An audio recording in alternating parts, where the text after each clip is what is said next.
Veña, ímonos poñer mans á obra. Non esquezas poñer o mandil para non manchar a roupa e traballar con comodidade. Xa lavaches as mans? Lembra facelo sempre antes de poñerte a cociñar. Toma nota dos ingredientes e utensilios que necesitas. Se preparas todo de antemán, será moi fácil seguir a receita paso a paso. Lembra pedir axuda a un adulto para acender e apagar o lume ou o forno e para usar aparellos eléctricos como o bateador.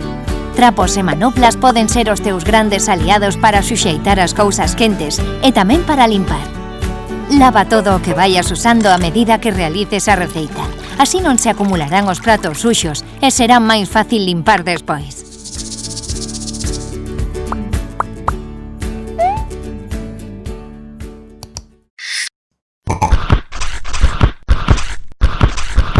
Hoxe imos aprender a facer un niño de paspallás riquísimo.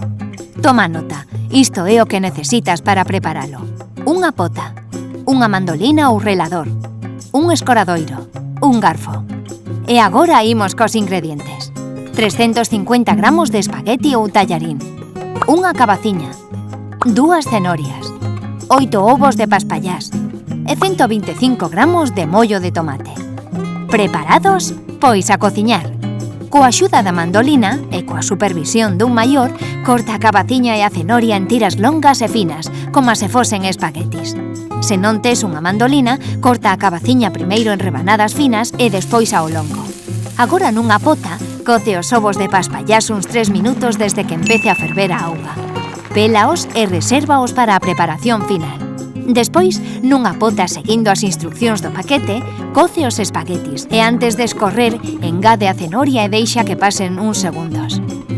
A continuación, coloca as tiras de cabaciña no fondo do escoradoiro e escorre os espaguetis e a cenoria por riba deles. Que non se che escape ningún. E a empratar, coa axuda dun garfo, dándolle voltas, imita a forma dun niño. Coloca dentro os ovos e decora con mollo de tomate. Bo proveito!